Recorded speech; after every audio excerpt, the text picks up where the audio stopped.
இந்த மலை உச்சியில தீபம் ஏற்றப்பட வேண்டும் என்பது 100 ஆண்டு கால போராட்டம். தூணுக்கும் மசூதி அந்த அவங்க சொல்லக்கூடிய தர்காவுடைய காம்பவுண்ட் வால் சுற்றுச்சுவருக்கும் சுமாரா ஒரு 62 அடி இருக்கு. ஆனா நீதிமன்றம் ஏற்கனவே என்ன தீர்ப்பு சொல்லியிருக்குன்னா, அந்த சுற்றுச்சுவரில் இருந்து 15 மீட்டர் தாண்டி நீங்க தீபம் ஏற்றலாம். அந்த தீபத்துள்ள தீபம் ஏற்றுவதால இஸ்லாமியருடைய தர்கா வழிபாட்டுக்கு எந்த இடையூறும் இல்லை. அப்ப கோயில் நிர்வாகம் மத சக்தியான்னு கேட்கிறேன். நான் ஏத்துறேன்னு சொன்னா கோயில் நிர்வாகம் தானே ஏத்தணும்னு உத்தரவு கொடுத்திருக்கு. இவர்கள் கொள்கையற்றவர்கள். நான் இன்னைக்கு அரசியல் பேசக்கூடாதுன்னு நினைச்சேன். கம்யூனிஸ்ட் இயக்கத்தை சார்ந்த இவர்கள் லீலாவதி என்கின்ற அந்த கம்யூனிஸ்ட் சார்ந்த ஒரு தியாகி, ஒரு பெண்மகள் திமுக செய்த துரோகத்திற்கு எதிராக போராடிய காரணத்தால் வீட்டு வாசலில் வெட்டி படுகொலை செய்யப்பட்டார். அந்த லீலாவதியுடைய ஆவி கூட மன்னிக்காது இந்த கம்யூனிஸ்ட் கட்சிக்காரர்கள் திமுகவோடு கூட்டு சேர்ந்து ஓட்டு நாடக அரசியலுக்கு பதவி வெறி நாடகத்திற்கு அங்க போய் அடிபணிஞ்சிட்டு அறிவாலய வாசல்ல வாட்ச்மேன் வேலை பார்க்கக்கூடிய சூனா வெங்கடேசன் போன்ற நபர்கள் கலவர தீபமாக மாற்ற முயற்சிக்கிறார்கள் என்று சொல்லக்கூடிய வார்த்தை என்பது ஆணவத்தின் உச்சம்.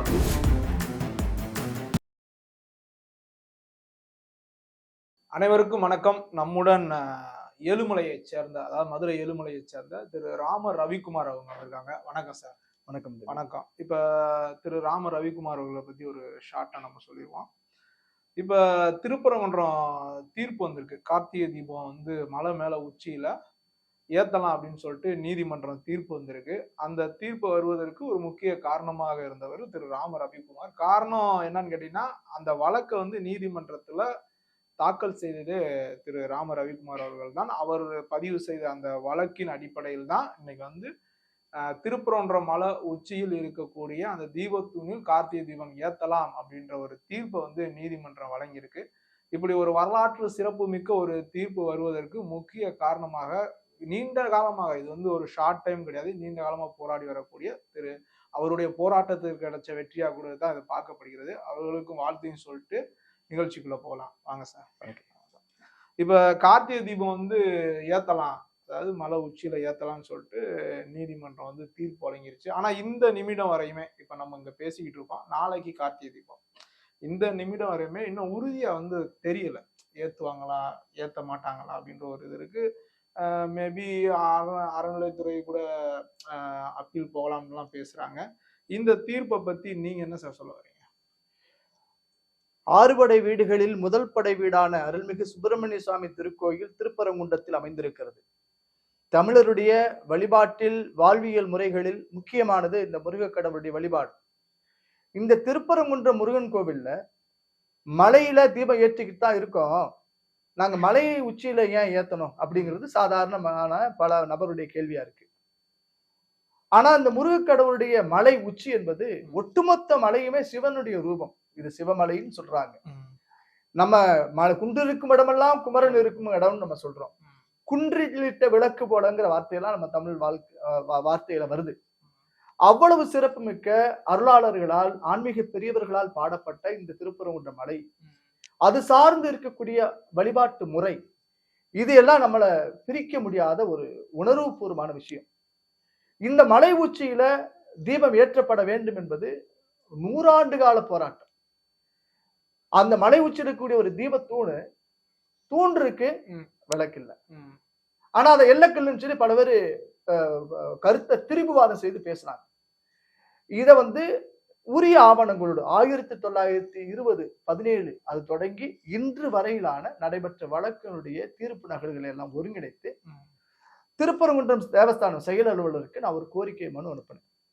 இது நான் ஒரு முருக பக்தன் ஆகிய எனக்கு இந்த மாதிரி நீதிமன்றத்தில் ஏற்கனவே தீர்ப்பு கொடுத்திருக்கு, கார்த்திகை தீபம் வந்து மலை உச்சியில் இருக்கக்கூடிய தீபத்தூண்ல ஏற்றணும், அதை இந்த ஆண்டு கார்த்திகை தீபத்தை நீங்க ஏற்றணும் அப்படிங்கிற கோரிக்கை மனு அனுப்பினேன். அவங்க பதில் கொடுத்தாங்க, நாங்க வந்து இந்த உச்சி பிள்ளையார் கோவில்ல இருக்கக்கூடிய அந்த தீபத்தூண்ல தான் ஏற்றுவோம், தீப மண்டபத்தில் ஏற்றுவோம்னு சொன்னாங்க. இது முழுக்க முழுக்க நீதிமன்ற தீர்ப்புக்கு முரணாகவும் எதிராகவும் இருக்கின்ற அடிப்படையில நான் சென்னை உயர் நீதிமன்ற மதுரை கிளை அமர்வுல நான் வழக்கு தொடுத்தேன். எப்போ தொடர்த்துறீங்க வழக்கு? கடந்த போன மாதம் முறையான ஆவணங்கள் கொடுத்து, அது டெவலப் நம்பர் வந்து 32,317 நீதி மதுரை கிளையில தாக்கல் செஞ்சோம். ஒரு மாதத்துக்கு முன்னாடி நீங்க திருப்பரங்குன்றம் கோயில் நிர்வாகத்துக்கு நான் கோரிக்கை மனு அனுப்பிச்சிட்டேன். அவங்க அனுப்பிய பதில் வந்து எனக்கு ஏற்புடைய தெரியல. அதனால நான் நீதிமன்றம் இந்த திருக்கோவில் நிர்வாகம் கொடுத்த பதில் மனு என்பது எனக்கு ஏற்புடையதாக தெரியாத காரணத்தால் சட்டத்தின் கோவிலாக இருக்கக்கூடிய நீதிமன்றத்தை நாடி எங்களுக்கான உரிமையை நிலைநாட்ட செய்வதற்கு நீதிமன்றம் உத்தரவு என்று கேட்டோம். கோவில் சார்பில் பதில் அளிக்கணும்னு சொல்லி அவங்க நீதிமன்றம் நோட்டீஸ் கொடுத்தது. அதன் பின்னர் இந்த வழக்குல திரு சோலைக்கண்ணன் அவரு தன்னை இணைச்சுக்கிட்டாங்க. திரு பரமசிவம் வழக்கறிஞர் இணைச்சுக்கிட்டார். அவர் உள்ளிட்ட பலரும் வழக்கில் இணைச்சு இந்த கோரிக்கை ஏற்புடையதாக இருக்கு. அதாவது மலை உச்சியில் தீபத்தூள்ல இருக்கக்கூடிய தீபம் ஏற்றப்படணுங்கிறது அவங்களுடைய எல்லாருமான கோரிக்கையா இருந்தது. அதனால இந்த வழக்கில் இணைச்சுக்கிட்ட அவங்களுக்கும் நான் நன்றி தெரிவிச்சுக்கிறேன். இந்த வழக்கை அதாவது நான் ஒரு எளிய மகன், முருகனுடைய புள்ள, நான் முருக பக்தன். எனக்கு சாமி திருவுள்ள நான் மனு அனுப்பியாச்சு, நீதிமன்றத்தை நாடியாச்சு. திக்கு தெரியாம திசையா இருந்த நேரத்துல எனக்கு திரு அருண் சுவாமிநாதன் வழக்கறிஞர் வாதாடினாங்க. மூத்த வழக்கறிஞர் ஐயா திரு சுப்பிரமணிய சுவாமி அவர்களுக்கு ரொம்ப நண்பராக இருக்கக்கூடிய ஒரு ஆடிட்டராகவும் வழக்கறிஞராக இருக்கக்கூடிய மூத்த வழக்கறிஞர் திரு எம்.ஆர். வெங்கடேஷ் அவர்கள் இதற்காக டெல்லியிலிருந்து வந்து வாதிட்டாங்க. முருகன் எங்களுக்கு ஒரு பணி செய்ய எங்களுக்கு ஒரு வாய்ப்பு கொடுத்துருக்கான் ரவிக்குமார் ஐயா அப்படின்னு சொன்னாங்க. நான் அவங்களுக்கு எல்லாம் ரொம்ப நன்றி கடன் பட்டிருக்கேன். திரு நிரஞ்சன் உள்ளிட்ட பாஜகவுடைய வழக்கறிஞர் பிரிவு தலைவர் ஐயா திரு குமர ஒருவர் உள்ளிட்ட ஐயப்பராஜா தம்பி வக்கீல் ஐயப்பராஜா, அப்புறம் பாலா உள்ளிட்ட எத்தனையோ பேர் வந்தாங்க. பெயர் தெரியாத பலரும் இந்த ஒரு ஊர் கூடி தேர்தெழுப்பு மாதிரி இதுக்கு வந்தாங்க. இந்த வழக்கு தீர்ப்பானது கிட்டத்தட்ட அனைத்து தரப்பு மக்களையும் யாரெல்லாம், அதாவது மசூதி நிர்வாகம், கோவில் நிர்வாகம், தர்கா கமிட்டி, அப்புறம் இதுக்கு எதிராக பலரும் எனக்கு எதிர்மனுதாராகவும் இணைஞ்சுக்கிட்டாங்க. அப்ப அனைத்து தரப்பு வாதங்களையும் நீதியரசர் கேட்டார். அப்ப குறிப்பிட்ட அந்த மலை உச்சியில் இருக்கக்கூடிய தீபத்தூணுக்கு எவ்வளவு தொலைவு இருக்குன்னு சொல்லும்போது, அதாவது தர்காவுக்கும் அந்த தூணுக்கு எவ்வளவு தூரம் இருக்கு, அது தூணுக்கும் தர்காவுக்கும் அப்படி சொல்லுமே. ஏன் நீங்க தர்காங்கிற தர்கா வழிபாட இஸ்லாத்தில் இருக்கக்கூடிய பெருமக்கள் உண்மையான இஸ்லாம் மதம் ஏற்றுக்கொள்ளவில்லை. தர்கா வந்து நம்ம ஊர் சாமி மாதிரி குறி சொல்றது, மந்திரிக்கிறது, தாயத்து கட்டுறது, மந்திரி சொல்றது, இதெல்லாம் தர்கா வழிபாடு. அவங்க இஸ்லாம் வந்து என்ன சொல்றாங்க, தர்கா வழிபாடு வந்து இப்ப ஷிர்க் அப்படிங்கிறாங்க. நம்ம அந்த தூணுக்கும் மசூதி அந்த அவங்க சொல்லக்கூடிய தர்காவுடைய காம்பவுண்ட் வால் சுற்றுச்சுவருக்கும் சுமார ஒரு 62 அடி இருக்கு. ஆனா நீதிமன்றம் ஏற்கனவே என்ன தீர்ப்பு சொல்லியிருக்குன்னா, அந்த சுற்றுச்சுவரில் இருந்து 15 மீட்டர் தாண்டி நீங்க தீபம் ஏற்றலாம். இதை திருக்கோயில் நிர்வாகம் நடைமுறைப்படுத்தணும் சொல்லியிருக்கு. ஆனா இந்த இந்து சமய அறநிலைத்துறை இல்ல, இது நீ இந்த தீர்ப்பு வந்து 90 காலகட்டங்கள்ல 94 காலகட்டத்துல நடந்திருக்கு. அப்போ வந்து இந்து பக்த ஜனசபையை சார்ந்த ஐயா தியாகராஜன் அவர்கள் வழக்கு தொடுத்திருக்காங்க. அந்த வழக்குல ஐயா இந்து முன்னணி தலைவர் திரு ராமகோபாலன் அவர்கள் தன்னை இணைத்துக் கொண்டார். இல்ல, இப்ப இது அந்த இதை வந்து இப்ப நீதிமன்றம் சுட்டி காட்டுச்சா? அதை சுட்டி காமிச்சிருக்கு. ரெண்டாவது 2005 ஒரு பீஸ் டாக், ஒரு அமைதி பேச்சுவார்த்தை நடந்திருக்கு. அந்த அமைதி பேச்சுவார்த்தையில என்ன சொல்றாங்கன்னா, இந்த தர்கா கமிட்டியார் திருக்கோயில் நிர்வாகம் அந்த 15 மீட்டர் தாண்டி தீபம் ஏற்றுவதற்கு எங்களுக்கு எந்த ஆட்சேபனையும் இல்லை அப்படின்னு சொல்லியிருக்காங்க 2005. அப்ப இந்த உத்தரவை செயல்படுத்தக்கூடிய அதிகாரம் படைத்தது யாரு? அறநிலைத்துறை. நீதிமன்றத்துல வழக்கு வந்த போது பெட்டிஷனர் எங்கள்கிட்ட கேட்கிறார், நீங்க அந்த மலையில தீபம் ஏத்த நினைக்கிறீங்களா, உங்களுக்கான உரிமைன்னு கேட்கறீங்களே திருக்கோயில் நிர்வாகம் அப்படின்னு சொன்னபோது நான் சொன்னோம், நாங்க ஏத்தணுங்கிறது எங்களுடைய விருப்பம். ஒரு பக்தனாக எனக்கு அந்த விருப்பம் இருக்கு. அதே தருணத்துல இந்து சமய அறநிலையத்துறை இதை செயல்படுத்தணும், அவங்க ஏற்றணும் நம்ம சொன்னோம். அப்ப நீதியரசர் கேட்டாரு, அப்ப ஹெச்ஆர்எல்சி ஏத்துனா உங்களுக்கு ஏதாவது அப்ஜெக்ஷன் இருக்காங்க? நாங்க நோ அப்ஜெக்ஷன் சொல்றோம். எங்க நோக்கம் நிறைவேறினா போதும். என்னங்க, அது யார் தீபம் ஏற்றினாலும் முருகமலையில தீபம் அறிக்கணும், அவ்வளவுதான் வெளிய. அதனால அந்த நீதியரசர் பல தரப்பாருடைய கருத்துக்களையும் உள்வாங்கிட்டு மிக தெளிவான ஒரு வரலாற்று சிறப்பு மிக்க தீர்ப்பை கொடுத்திருக்கிறார். இந்த தீர்ப்பு அமல்படுத்தப்படணும். இதை அமல்படுத்த வேண்டிய பொறுப்பு யாருக்கு இருக்கு? அறநிலையத்துறைக்கு இருக்கு, கோயில் நிர்வாகத்திற்கு. அதை நிறைவேற்றுவாங்கன்னு சொல்லி நாங்க இன்னைக்கு காலையில திருக்கோயில்ல போய் இந்த வெற்றியை முருகன்ட்ட நாங்க சமர்ப்பிச்சோம். இப்ப வந்து அடுத்த கட்ட நடவடிக்கை என்னவா இருக்கும்னு நினைக்கிறீங்க? அறநிலையத்துறையோட நடவடிக்கை என்னவா?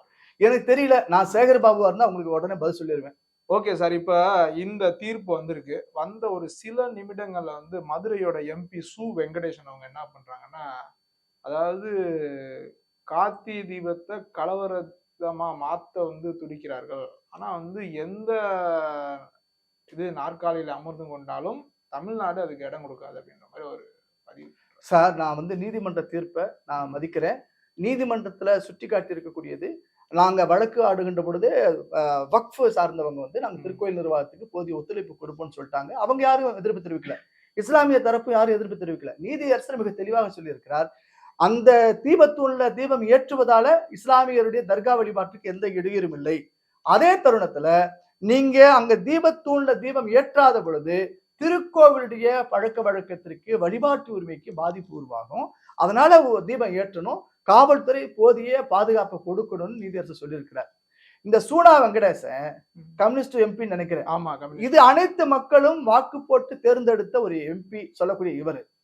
மதம் என்றால் அபின் என்று சொல்லக்கூடிய இந்த சூனா வெங்கடேசன் கடவுள் வழிபாட்டை, இந்து கடவுள் வழிபாட்டை மட்டும் எதிர்க்கக்கூடிய இந்த சூனா வெங்கடேசன், இதுக்கு முன்பாக முருகபக்தர் மாநாடு நடந்த போது கொந்தளித்து போன இந்த சூனா வெங்கடேசன், கீழடின்னு சொல்லக்கூடிய அந்த ஊருக்கு அந்த கைடு வேலை பார்க்கக்கூடிய இந்த சூனா வெங்கடேசன், இந்த கார்த்திகை தீபத்தை கலவர தீபமாக மாற்ற போகிறார்கள் சொல்லக்கூடிய அந்த வார்த்தை என்பது நீதிமன்ற உத்தரவுக்கு எதிராக. கார்த்திகை தீபத்தை கலவர தீபமாக மாற்ற எல்லா வகையிலையும் இந்த இது மதவெறி சக்திகள் முயற்சி செய்து. அப்ப கோயில் நிர்வாகம் மதவெறி சக்தியான்னு கேட்கிறேன்.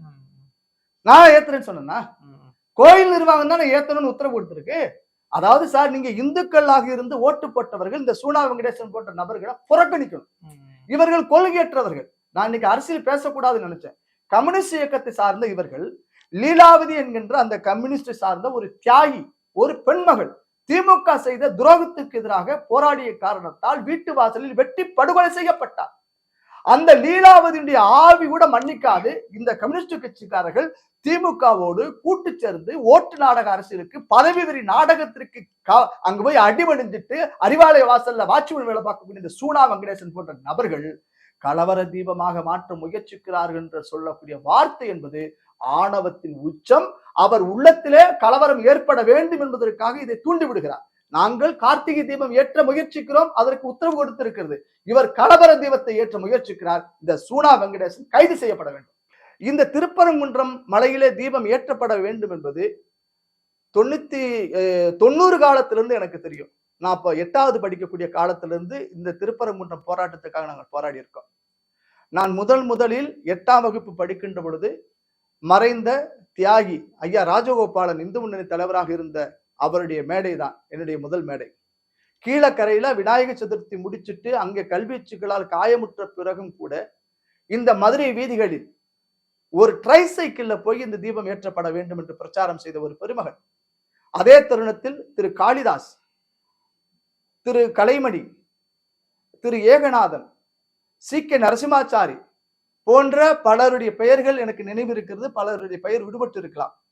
இந்த திருப்பரங்குன்ற மலையில் தீபம் ஏற்ற வேண்டும் என்கின்ற இந்த 100 போராட்டம், அந்த போராட்டத்திற்காக வழக்கு வாங்கியவர்கள், சிறைப்பட்டவர்கள், தங்களுடைய இன்னுயிரை ஈந்திட்ட அத்தனை தியாகிகளுக்கும் இந்த வெற்றியை நாங்கள் சமர்ப்பிக்கிறோம்.